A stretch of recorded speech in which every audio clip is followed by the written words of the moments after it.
you ready? It's the Roundtable with me, Robert Bannon. Hi. I'm an amateur mukbang artist. Do you know what mukbang is? I'm sorry. These are the things that just pop in my head. People paying on the internet to watch people eat? Fascinating. Why didn't I ever come up with these ideas? Hi, everybody. Welcome to the Roundtable. My name is Robert Bannon. It's so nice to see you. That is a salad. I have some turkey. And if you were on with me on the Instagram Live earlier, you can know why Janelle was asking how the turkey was. A little burnt, but still good. Hi, everybody. Welcome. It's Thursday. If it's Thursday, that means it's time for the Roundtable. I'm Robert Bannon. I'm your host. And this is our 40th week that we're doing this show. We did 52 episodes of a show called Quarantine Cabaret and Cocktails, and this is the 40th week that we're here with you live, right here. I'm coming to you from New Jersey. I know that you're coming from all over the world, and I'm so honored and excited to have my friend Dar Williams is here. Dar Williams is somebody that I got to interview on my other show, and I've kept in touch with her manager, Patty. She is a star. She's an amazing artist, singer, songwriter. She is somebody who can literally write a song out of anything and has a whole entire new book and a whole entire retreat that's about songwriting. So I'm so excited to have her here with us today as well. I hope you're all doing well. My love and shout outs to Florida. Florida's been going through it. The videos are insane. I hope that everyone there is safe and sound, and I hope that you're all doing well. Thank you for joining us. I have been so excited to have this show, and I am so excited also about next week. Next week's show, Amanda Seales will be here on Tuesday. The video of me and Amanda Seales will go up on Tuesday. She has a new special that's out, and she's on a comedy tour as well. She's from Insecure. She's from HBO. She's a social activist, and she's amazing and wonderful, and it's going to be a really interesting conversation. Then on Thursday, it's a double drag extravaganza with the cast of the drag show. Alaska is going to be here, and more. So just don't go anywhere. Stick around. We have great shows coming up. L. Morgan Lee, who is one of the nominated people from Strange Loop, is going to be here. Someone from Cobra Kai is going to be here. We're doing a show on HIV activism. We have a whole bunch of stuff coming up. So don't miss a moment. We're here every single Thursday. So nice to see you here. All right. Yay. It's good. Tastes good. Turkey's good. The shows are good. You're going to love this show. Everybody, let's, if you're new to this show, I'm sorry. Let's all go, and you'll get the hang of it in a minute. Trust me. Let's talk about the weekend review. Well, I had a good week. It's been work. So work dampers my social life a little bit, in the sense that I don't have as much fun time to go out during the week, obviously. But here's Clarence. Clarence has been here while my dad's been recuperating, and he continues to totally overtake my entire life. On Sunday, big shout out to Adrian and John. Adrian and John are Elks. They're members of the Elks Club here in Palisades Park. They do a Christmas show with me in December. And they hosted a fundraiser for special needs children on Sunday, and I had the chance to go. It was a Star Wars breakfast, and that's my picture with the Star Wars characters. They raised over $2,000 for special needs children. So thank you and congrats to you, A and John. And then I had my little buddy, my little Sam, my bud here, and he learned how to shave my face. That was an experience. I only bled for like an hour. But it was definitely a really fun way to end the weekend. He is cute. Would you like him? I can mail him to England. I can mail him. Alrighty. So it was a really great week for sure. We had state testing, school is school, and here we are. But we have a whole bunch more to talk about that happened this week when we get to Hey Friend Hey. Also, I went to see Bros. Please make sure you look. There's Mike, there's Adrian, there's me, and there's Marge Sr. of the Real Housewives of New Jersey, my friend, my dear friend. We all showed up at a sneak preview. Thank you to NBC Out for letting us see Bros, the first movie with the principal cast that's all LGBTQIA plus, and it was really funny. I had a wonderful time at the show. Make sure this weekend you support this movie. Go see this movie in theaters because I think you'll really like it. It's ridiculous, it's funny, and it's important. We had a great time. So thank you, Ryan Ruggiero, and thank you, NBC Out, for the invitation. Big shout out to the cast and my buddy Jay Rodriguez. I talked to Jay on Monday, actually. He had messaged me when he was here in New York and Jersey for the premiere and for some work. And it was really nice to chat. He was very sweet. He told me that I'm killing it, but he's killing it. He's killing it. So cheers to him. Congrats to him. And I'm excited to see how the movie does. Everybody go see it. Done, Abby. I got a box. I'll poke holes in it. Go see the movie. All righty. Are you ready for the next segment of this little extravaganza? It's called Shameless Plug. 'Cause I'm shameless. Well, I have all these exciting things going on this month, October and November, and I am so excited for you to catch Rewind. Rewind is coming to New York City.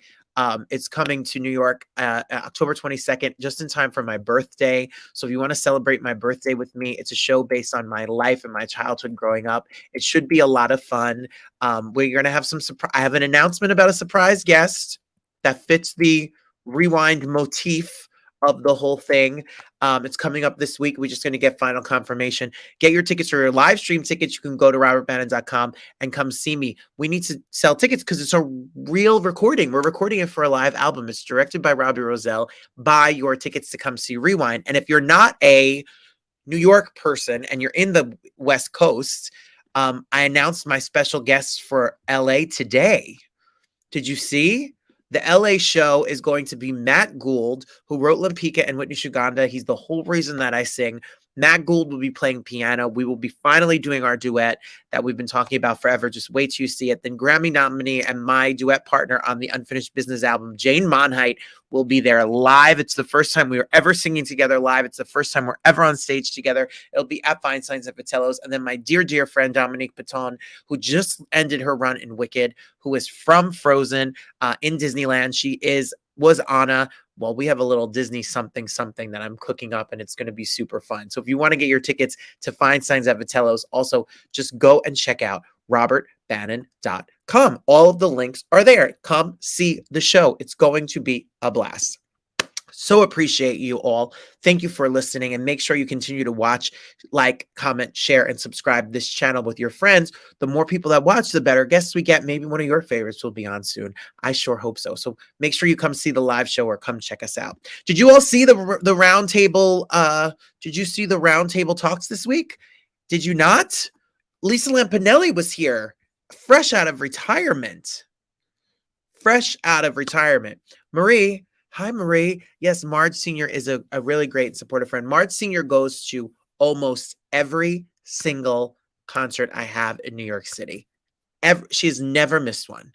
And she will be there on October 22nd. She never misses a show in New York. Marie, do you know that I'm singing in Richfield Park on Saturday? I'm singing at the St. Francis Food Truck Festival because, you know, the highs and the lows gigs. I'm singing 6:30. Paul Simeone and I will be at the St. Francis Food Truck Festival in Richfield Park. If you're in Richfield Park, come see. It's free. Hi, Mom. How are you? Appreciate you. Yeah, the Rewind show is super, super special, and I'm looking forward to it. And we definitely talk about you. Here, if you miss Lisa Lampanelli, gulp, take a peek. Bad language and all. Here. Oh my God, you make me sound so much better than I am.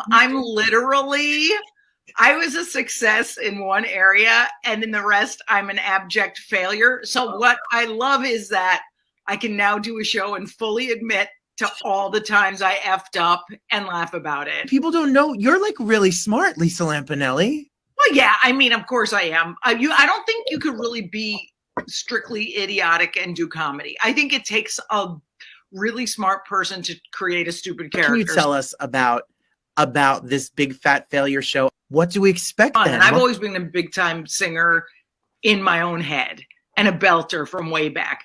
So I was like, let me just do some silly show about this theme of failure, that failure is actually good, I decided to take all these songs, do them.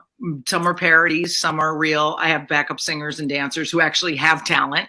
Because I've always said, I don't know, can we use language on this show? Or can you curse? Yes. I've always said I'm a triple threat. I can't sing, I can't dance, and I'm a so that's my triple threat. I just want to say thank you for the laughter, the jokes. You're still Lisa Lampa hoo-ha. You're still. That's right. I will forever remember your lines. That is. Thank you for all the joy and the laughter you brought to us. Oh, thank you. I love talking to you. I so appreciate you doing this. How sweet was she? She's fun. Bad language. Trip. Abby said that she never knew Lisa. She's an American comic who was known for being mean, making fun of people, and she retired. And she's really funny and irreverent. No, it's not on the website because it was brand new. My singing event. It was not on the website because it's brand new and because we need people to come to New York. If it rains, it will be inside the gym at St. Francis Church at 6:30 on Saturday. Food truck festival and me.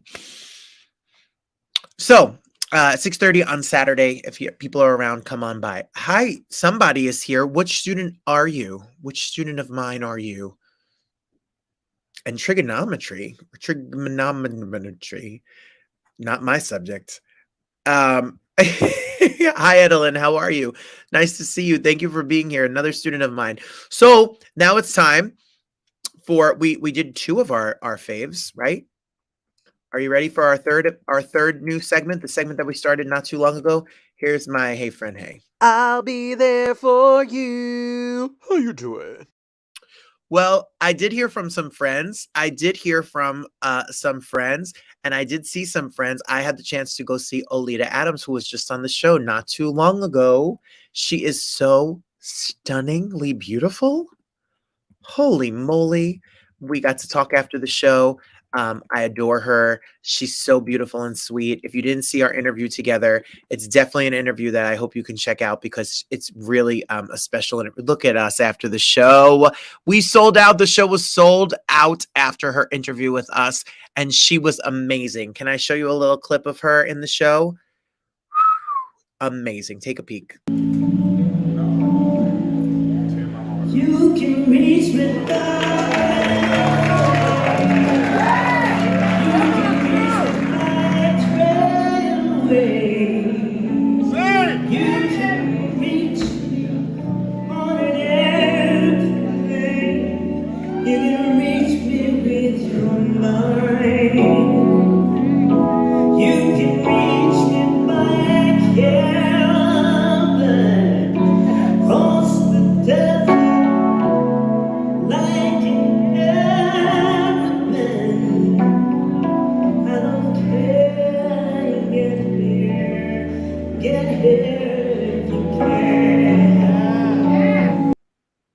Woo! We were crying. People I didn't even know were my friend. We were having a whole situation together. The lady plays and sings her face off. Her face off. It was some show, Janelle. 2 hours, no backup singers. Her, 3 people on the stage, just straight through, no breaks, just a blast. She's a treasure. Make sure if Olita Adams is coming to your neck of the woods, you check her out. All right. Yeah, super fun. And yes, Maria, I hope you can. If you're around, it's just going to be fun. It's probably a lot of what you've already seen, but it'll be a good time. What else do I have to tell you? Last week's pick of the week was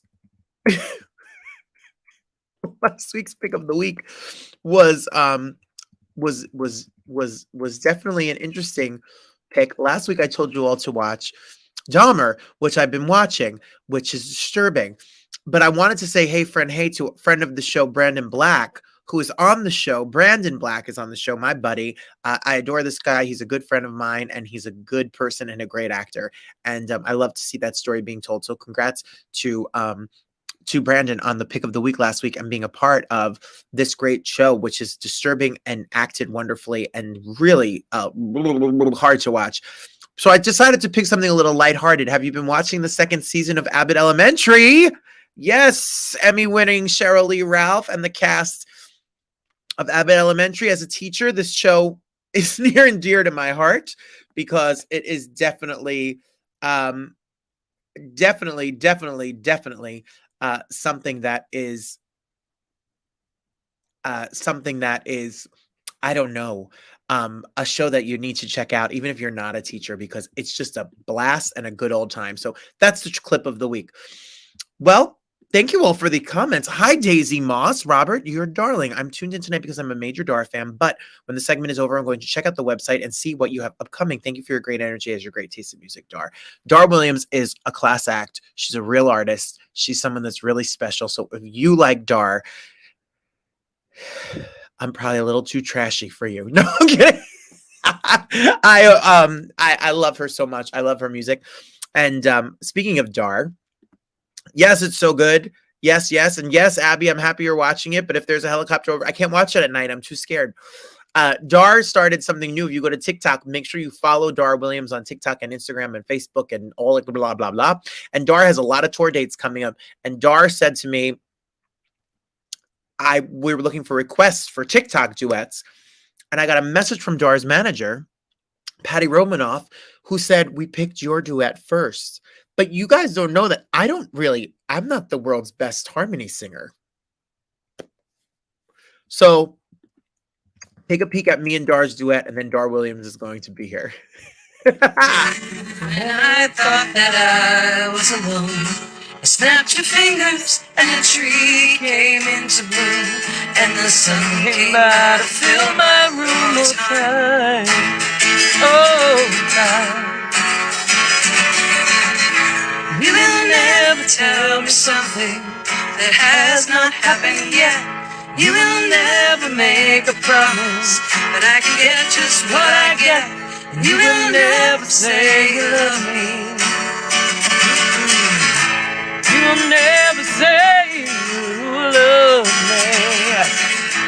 You will never say you love me. But let's see what's round the bend. Oh, oh, oh, oh. Tell me, my friend. Everybody, I am so excited. I've been listening to Dar Williams all day today. My 5th grade classroom in New Jersey, we listened to Dar Williams all day today. Back in the late 90s, I was working at a place called the John Harms Center for the Arts in Englewood, New Jersey, and a new singer-songwriter was coming into town and doing a concert. Her name was Dar Williams, and I sat in the last row, and I remember the performance to this day. And I have so many friends of mine who take cruises with her and go to concerts with her, and we all listen to her music. She will tell you about Peter Pan, and when she was a boy, she will tell you about Christians and pagans having dinner together. She'll tell you about being a friend. She'll be as cool as she is, and I am, and you are. And she's here with a brand new book. I adore her. I think she's such a talented singer-songwriter, and the definition of an artist. Dar Williams is here. Oh, that's so sweet. Hey, Robert. It's so good to see you again. Thank you. I was on your website, and I was looking at your tour dates, and everybody, Dar Williams is literally everywhere. She has a lot of dates. Go get your tickets. Come see her show. I'm telling you, it's a moment and a night you're not going to forget. I am touring a lot this fall, and I'm excited about all of it. You know. Yes, absolutely. It's really exciting, and I am excited that I have a copy coming from Amazon and will be here tomorrow. I missed you by a day. No, but you know what? We have one winging its way because we came up with a list of influencers, and you made the list. I'm going to put that on my website. Dar Williams said that I'm an influencer. My dear Patty, who I love so much, she has been so kind to me, as have you. Is so kind and wonderful, and told me about the book. And I said, I need to talk to Dar because Dar, I'd like to say that I sing and I perform. I don't know how to write for anything. I have no idea. So I'm ready. How to Write a Song That Matters by Dar Williams is available now. You have been doing these workshops and retreats for years. Mm-hmm. How did songwriting become a part of your life? How old were you and how did it start? Well, 11. And actually somebody, you know, on one of these kind of interviews about the book, they were like, so how has your, you know, songwriting changed since you were 11? I was like, not much. You know, the process is very similar. And my hope when I was writing the book, I was like, I want to be the Bob Ross of songwriting. Like I want people who think that they shouldn't or couldn't write a song, I want them to write a song, you know. So I was like, I would try to be as friendly and user friendly as possible. But and actually maybe part of that is because when I was 11 years old and I wrote a song, I heard a little thing in my head and I kind of listened to what was happening with that tiny phrase in my head, and I developed it into sort of the next line and the next line. And then I figured out kind of what was going on, what I call the voice of the song. And then I created the rhymes, and then I wrote the song when I was 11. Like how I advise people to write songs now is how I did it when I was 11. So if a kid can do a song at 11, any age of kid can do it. So, you know, I basically, I want to be the person who's like, I did this when I was 11, and it's pretty much the same formula now.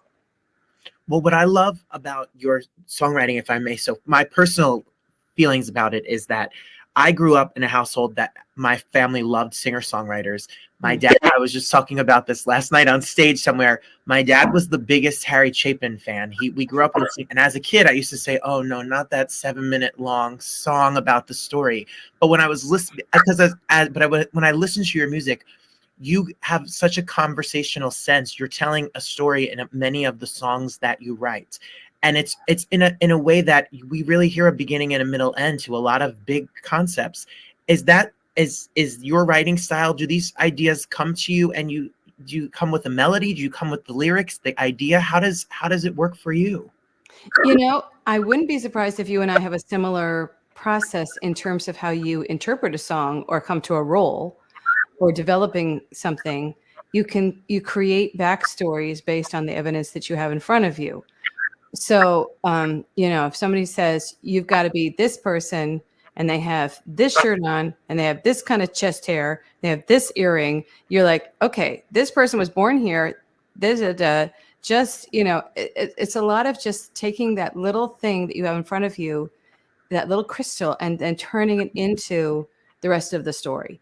And that's what happened. So with a song, like I have a song called If I Wrote You, and the first thing I just heard was, if I wrote you, if I wrote, I was like, oh, who could this be about? And then I wrote the song based on that. That's it, you know. And then there's certain things that we do to facilitate, you know, really fleshing it out further and further. But you know, I think the natural imagination, we create stories around stuff. You know, we just go like, who's that woman? You know, she's hunched over and she's got this, but she's got bright red sneakers on. Where, you know, what country did she come from? What's the story behind those bright red sneakers? Did she did she shoplift them? Did she get them from her daughter-in-law? And I think that just sort of what I encourage people to do is to explore loosely. That's like actually one of the names of the passages in the books, like explore loosely.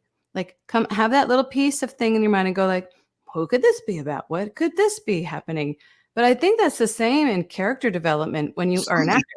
Absolutely. And we used to say in acting school, you would sit with a character and daydream their behavior and daydream and will lead you to this kind of plethora of information. And I'm sure in your thoughts and through your day and when you're sitting and playing ideas and you build a whole world around it. You know, daydream is brilliant because that's the loose quality. That's like the frequency. It's not the frequency of going like, okay, who is this person? You know, it's like, it's allowing like the loose things. And even in the midst of your sort of daydream, something floats over. I mean, in my neighborhood, it's perfect because we have West Point across the way. So, and Jorma Kaukonen, who is from Jefferson's Airplane, he's like, it's called homework, right? Like we see people doing air to sea rescue exercises. We've seen a stealth bomber. We saw like an F-16 almost take the church top off because there was a big game and they were like, you know, football game and they were like going close to the river. You know, we've got the Hudson River, we've got the mountains, we've got weird wildlife, like we got bears and foxes all around my house, which is pandemic related, I think, but you know, like share the earth. But you know, I'll be in that loose mode, and then the squirrel crosses past. I was like, what rhymes with squirrel? How does a squirrel, that's daydream. That's not like intense focus. It's loose focus. And that is, I think, where a lot of the gold is in creating a song and creating a character. It's fascinating. I have a really good friend. And this will tie together in 1 second. I have a really good friend who's a brilliant songwriter who writes musicals, and now he's writing songs for himself. And I always was fascinated a little bit by your story, because you come from a love of musicals, went to school and was working in that musical theater world. And I often say to my friend Matt, his name is Matt Gould, by the way, and he writes very much like he tells a story. He sent me one of his singles that he's looking to release, and I said, Matt, this sounds like it's a story. Like, it's so specific. And I said, and there's such a nuance to be able to just write down and tell your behavior and tell your story and how it leads through this. And it makes me think of theater, and some of the greatest songwriting in the olden days of theater come from theater and tell a story. And the influence of art and theater in your life, was that something that helped facilitate your songwriting? Oh yeah. Yeah. Because, there's certain things that it's sort of like, you got to know, themes are what guide what's going on. So you think that you're telling a story and it sounds organic, and, it sounds like the story is telling itself and it's just a story. But, because in the back of your mind, but not too close to the front of your mind, but in the back of your mind, that, there's a song I have called Fishing in the Morning, and it's a transcript, and it's a pretty literal transcript of a dream I had about my friend Cliff Eberhardt, who's a singer-songwriter, but he's also a friend, and in the dream, he came to my house, we got into his car, and we went fishing. And in the middle of the song, in the middle of the dream, but also the song, these fish look up and they see this boat coming, and they're just like, oh no, like, when that thing happens above us, that's bad, and it's like me and Cliff in our boat, and they know they're about to get, fished. But the song is themes. So I knew, and the theme was friendship. So I knew how to go into that dream and pull out the transcript enough so that we're not hitting over the head and going, this is a song about friendship. But I knew how to pull out the friendship themes.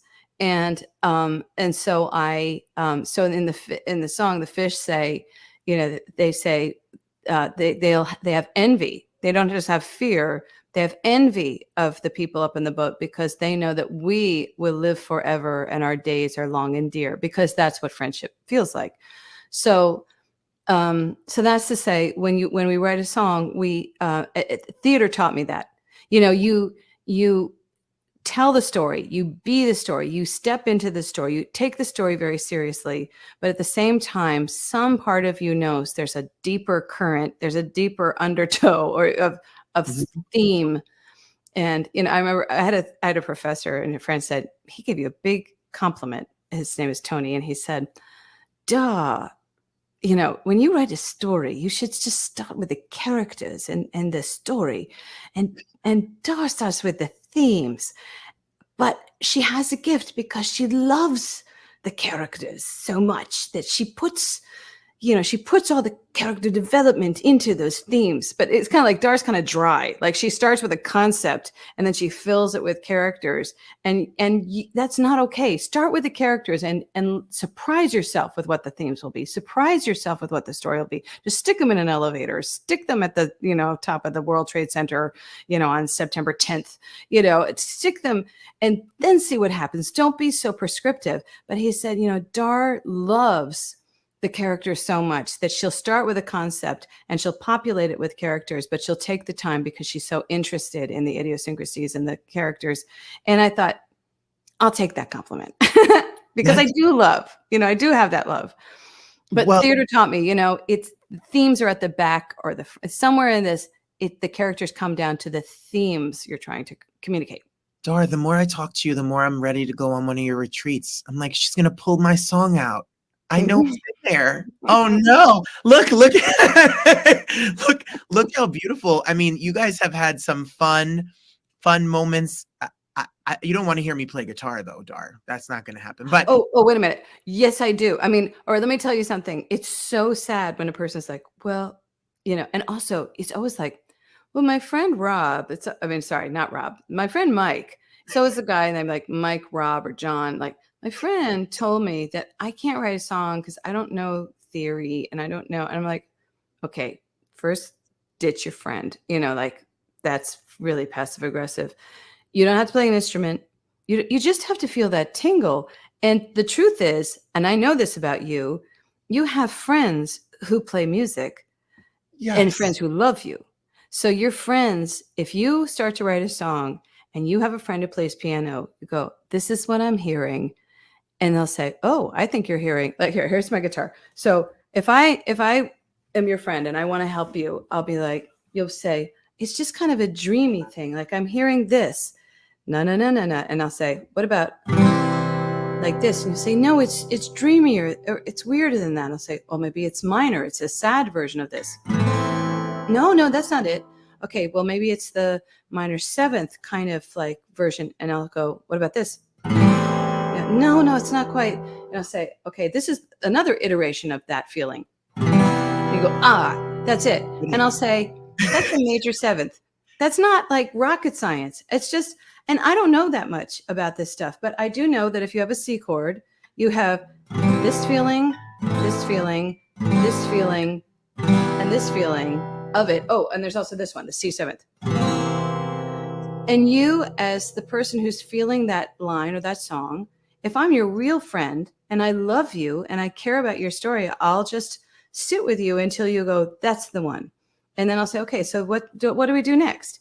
And that's all it is. So this idea that you have to know something about kind of how music is constructed in order to write a song, it really can be mutually exclusive.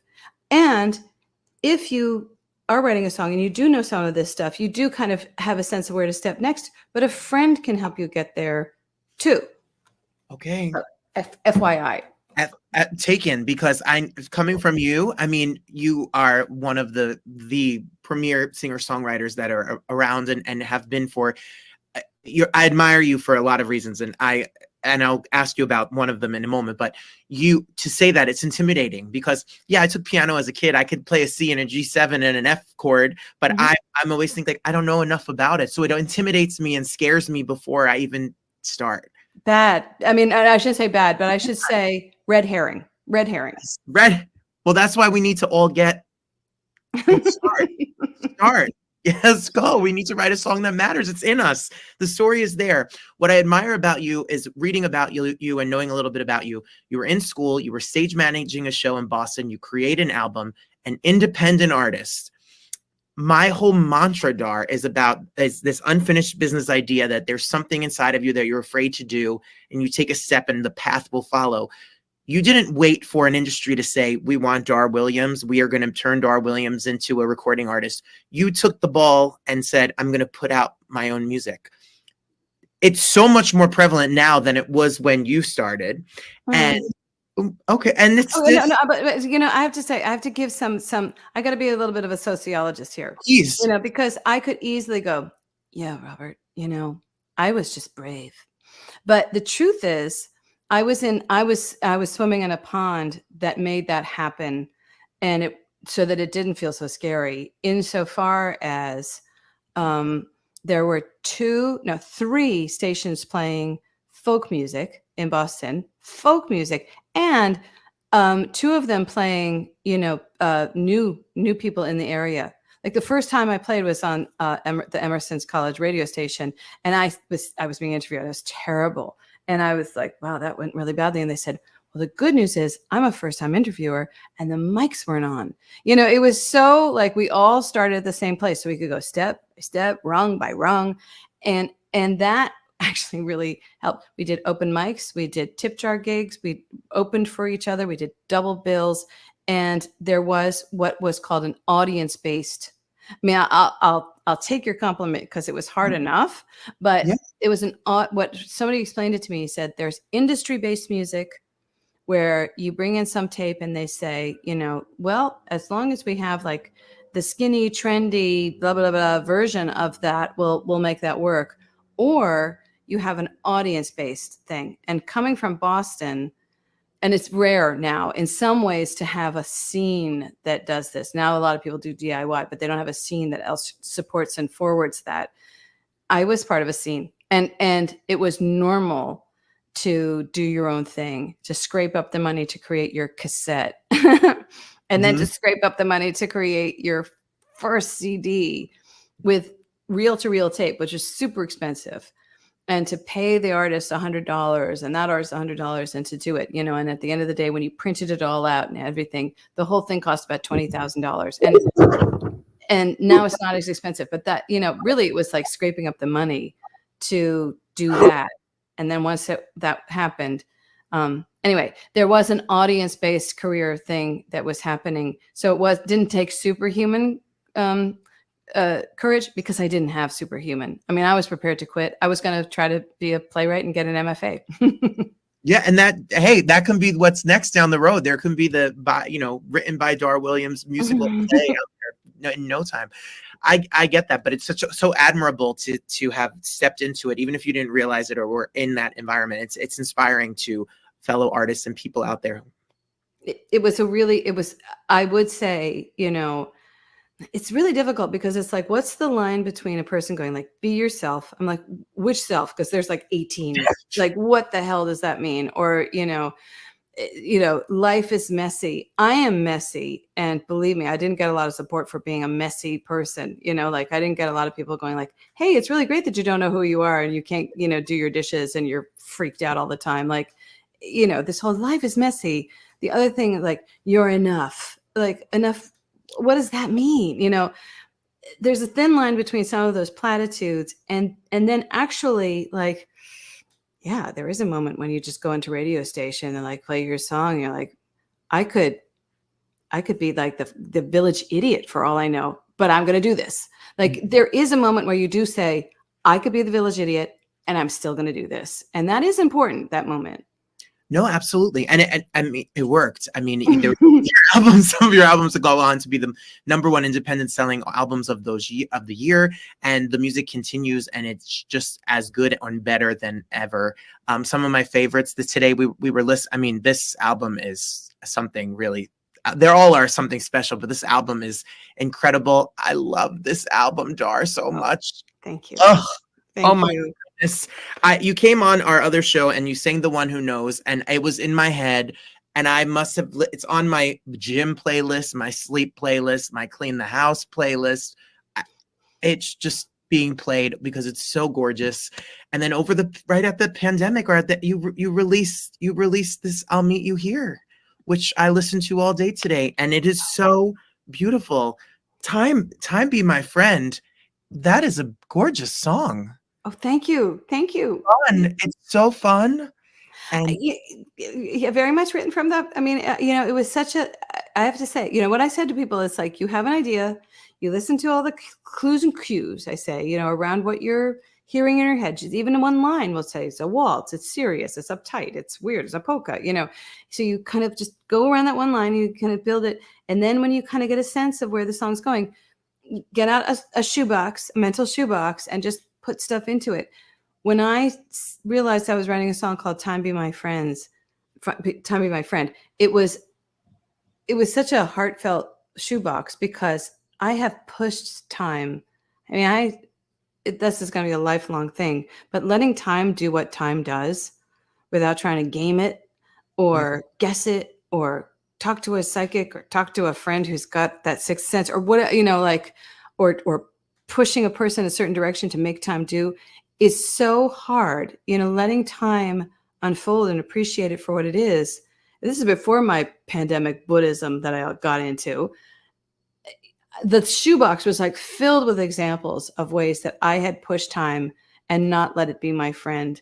And frankly, time had pushed back and said, fine, I won't be your friend. I'm going to really show you that you can have a sense of humor about it, but you did not know what was going to happen next. No, I understand. And listen, I'm turning 39, and I made a joke on social media the other day. I said, I'm doing my one-man cabaret show, and I said, and it's the week before my 25th but 14th birthday.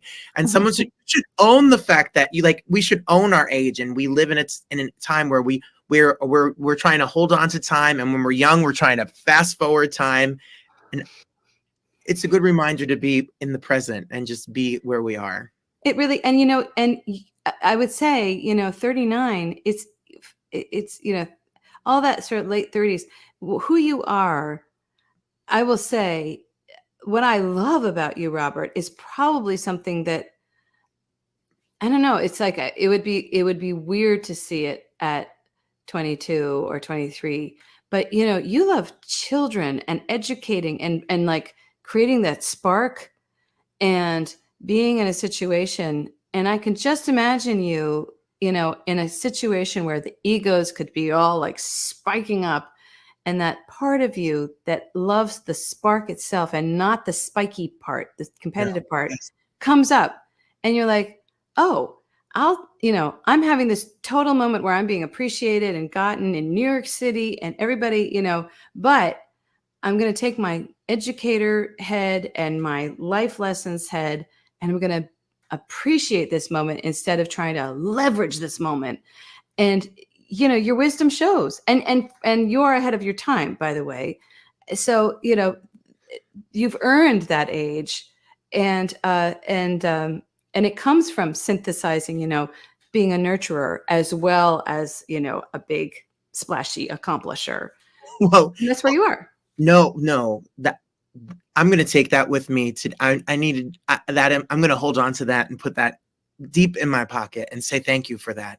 I learned a long time ago, and I know you are the same. There are people who do this kind of thing in a classroom or on a stage, that they do it for the audience. And then there are people who do it to take from the audience. And I hope that the songs you write, the stories you tell, the vulnerability you share on stages and in your music, the same even in a classroom. People say, does being a teacher make you a better actor? Yes, there are eyes on you all day. You get very comfortable just existing with eyeballs, just like you do on stage.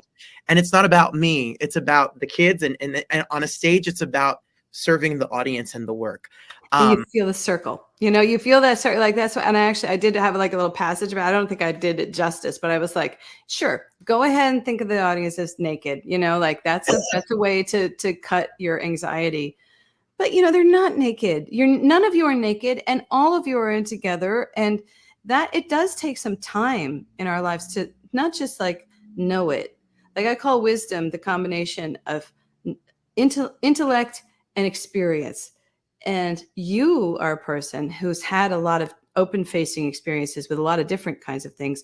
So you've taken those experiences and then you twist it up with what you know intellectually. Some people don't. They don't twist it up. And, God love them, but then life is harder for them. But I've seen your gratitude, your fun, your humor, and your wisdom. So you twist it up, and then you're wise. And a wise person on stage is different than flashy, where you walk out and you're like, that was great, but I don't feel anything.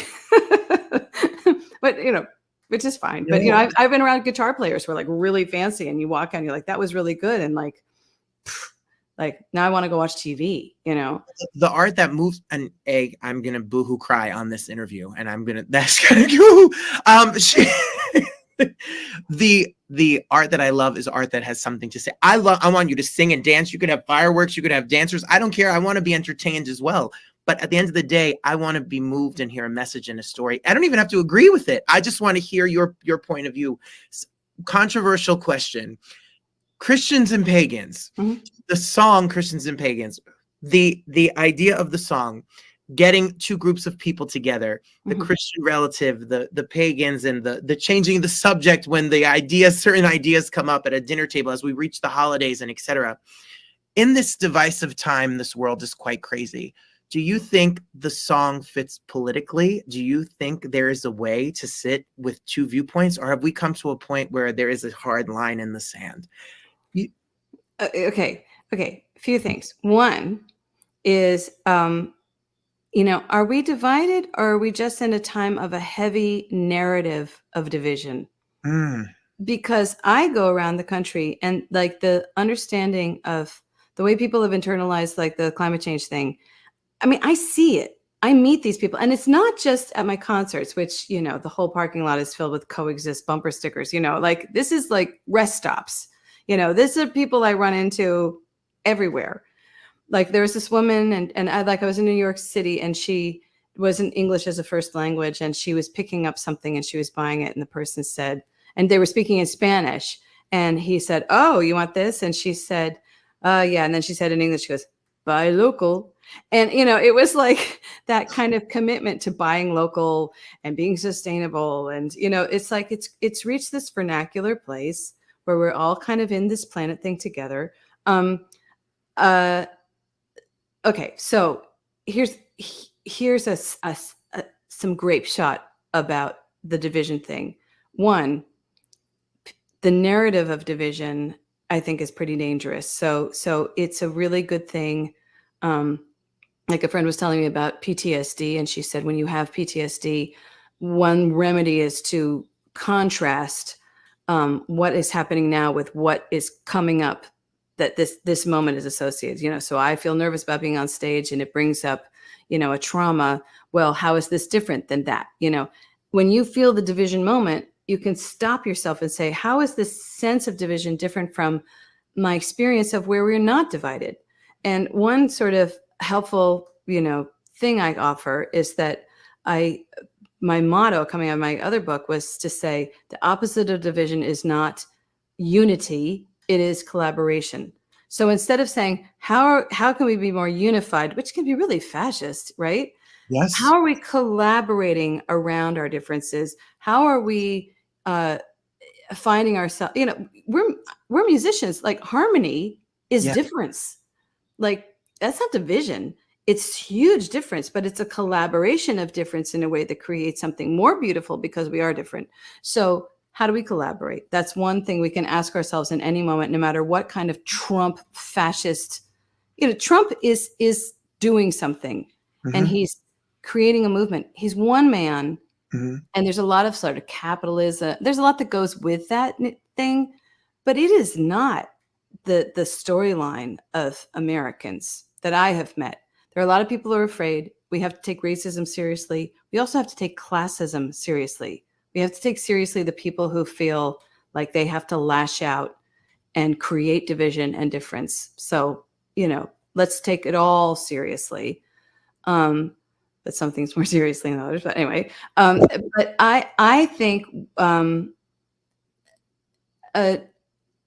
I see unparalleled collaboration around gender, you know, gender fluidity, gender identity, racial identity, like what's really going on, because there's so many ways that we are getting out there and appreciating, you know, the real systemic oppression and figuring out how to move forward. Just there's like all sorts of neurodiversity, like that thing, like Greta Thunberg saying, my Asperger's is my superpower. And, you know, all sorts of diversity is actually, you know, sexual orientation is making its way to central stage so that we can get on with, you know, the contents of our character, as Martin Luther King said, in a way that we haven't before. It's I mean, we have marriage equality. Yes. Like, and this whole reproductive thing, like that's going to blow up. It's trying to put a genie back in a bottle so we can scare ourselves. But there's so much more respect for diversity of who we are as humans and understand that we have to like collaborate, not be the same to save our planet than I ever would have expected when I heard about this thing called global warming in 1988. And I was like, okay, we're going to die. Well, and I think that's what you're reminding us about the hope. And it's more than just a 2-minute news story that you wrote a book about it. You were just talking about it. There's a giant country. You've traveled and sung in every coffee house, theater, festival, stage across all 50 states. I have. We are committed. Yeah, we are a very committed nation. Sorry, I didn't mean to interrupt. But I have seen it. We are committed. And something that I feel like is true from all that traveling, there's this incredible diversity, natural biodiversity, you know, We have like, not to be all like No. America, USA, but come on. We have cacti, we have alligators, we have rainforest, we have lobsters, we have Petoskey stones. Like we are the, sorry if I hope this is, we are the shit. Like we have everything. We have like bright green frogs and we have, bald eagles. And then we have human diversity. Like we've got jazz, we've got theater, we've got, incredible painting, we got performance art, we've got, all this stuff, and barbershop quartets. And if you put the two together, like, it's kind of like if we put the diversity of who we are as a people and the diversity of what we are sort of across all these regions, that is like the promise as opposed to being exclusive and pushing things away. And everywhere I go, people are like in Queens. I don't know, like there was a World's Fair type thing that they had at the Queens Museum where people went into the Flushing Meadows Park, pulled up grass and made it into boats and like floated around the boats. And then they sank, of course, because, but still like what we do with our regional diversity is fantastic, like festivals along the Hudson River and the Mississippi River and the Columbia River. Like people do incredible things with their diversity, meeting the biodiversity of our country. And as soon as we get out of our own way, we'll be in better shape, but we're doing it right now. Well, you just made me feel hopeful, and I appreciate that because it's easy to forget. It's very easy to forget. Well, yeah. I mean, there's something really wrong with the social media messages, and we're figuring out, that they took advantage of the negative algorithms. It's like, shame on you. Absolutely. It's really people. Somebody told. Okay, here's a little thing that I think is fantastic because when I was out with my book, talking about regional development, somebody said, I have a perfect example of where we create bridging capital between people. They said all of these grandparents, all of these bubbies and nanas get technology from their kids and grandkids to help them during the holiday season. And then they're like, what the? And so they created a clinic at the elementary school for kids to teach people how to use their technology that they got for the holidays. And they do that in January. And they open up like this thing where this 2-week clinic where elementary and middle school kids teach the community elders how to use the technology that they got for Christmas and Hanukkah. Dar, I'm guilty. My grandmother is scrolling through Facebook right now. She's 93. Virginia DeMeglio in Fort Lee, New Jersey is scrolling and trying to figure out how to use her iPad. My dad just got on Facebook and they're like, Gray, what's your dad doing there? Like, I haven't seen your dad in a million years. And, he gets to, check it out. Yes. And I get to send them stuff through Facebook. It's totally worth it to turn our elders onto this great social media, but they don't know how to they literally don't know where the on switch is. So they're like, they've created this bridge with 10-year-olds in New Hampshire where the 10-year-olds are like, oh, I get it. You didn't turn it on. That's the problem. But that's America, Yes. 10-year-old, now a 10-year-old and an 80-year-old have a bond. And analogously, down in Florida, there was this dialogue between cops and kids where the kids would talk with the cops randomly. One random thing was between a cop and a kid who he had arrested. And they bonded and the cop became the mentor. And it healed them both in certain ways. So that's the story. My partner is a man of color. My brother is a detective, prosecutor's office. All his whole life, he's wanted to be a cop. One of the most beautiful conversations I've seen over the past few years is that whenever something traumatic and horrible happens in the world that is related to police brutality and what's going on, my brother and my partner have a conversation together and express their checking on each other and making sure that they're okay and having a conversation. And there is so much more that we share in common than that pulls us apart. If we just get rid of some of the noise. And time be my friend, Dar, my students help me with technology all the time because they're 10. And if I have a problem with the projector, they'll just be like, Mr. Bannon, we got it. We take care of it. My daughter's like, Mom, you're really a moron, but I will teach you how to do this. Well, I have to say a big shout out to my friends Todd and Amy. They are gigantic Dar Williams fans. They go to Kaimo Cruise every year. They know every song. They see you everywhere you go. And every time that you're on, I say, guys, I'm going to take you to a Dar Williams concert. And they say, we can't because if we ever meet her, if we ever saw her, I wouldn't know what to say. I see her. We see her on the cruise ship. And I say, okay, we're going to give a big shout out to Todd and Amy. They love you. And Todd and Amy. Hello, Todd and Amy. Jeez, I promise she'll be so sweet. If you ever see her, you could say, hey.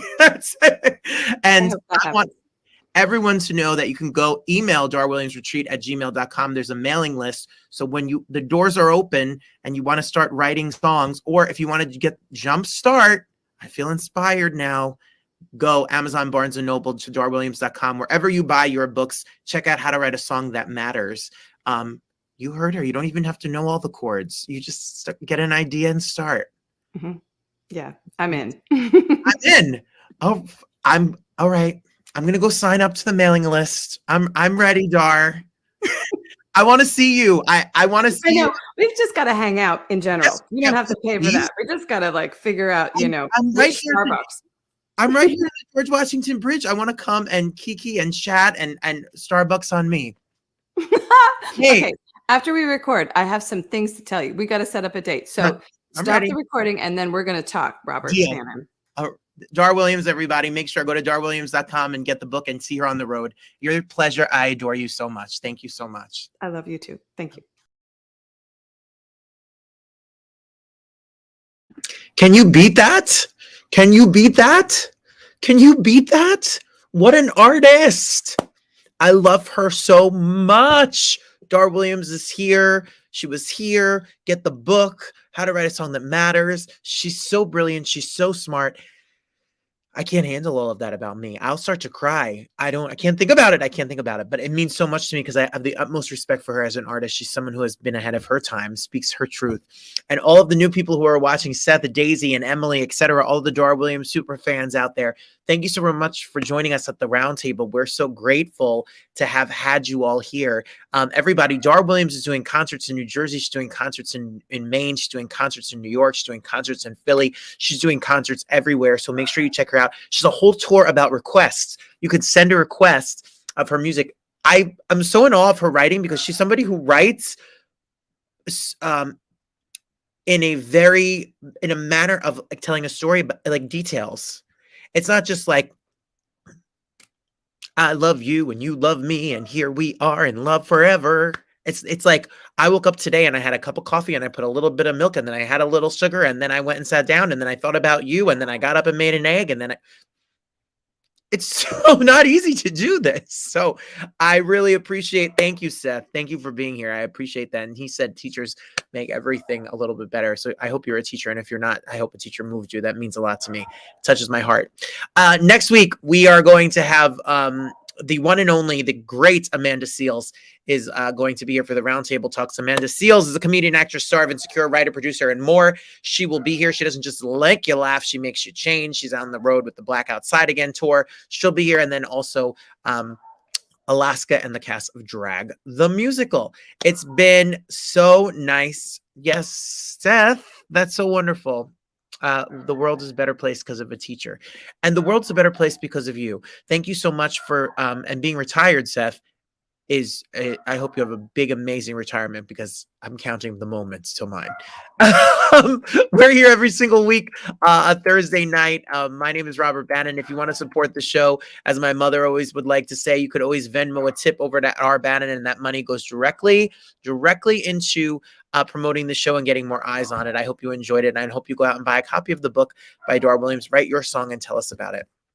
Everybody, I hope that you had a great day. I hope that you have a great day. I hope you have a great week. I thank you all so much for the love and support you give to me. And I look so forward to seeing you next time. Everybody, take care of yourself, love one another, and the best is always yet to come. Till next time, thanks so much for being here. Good night.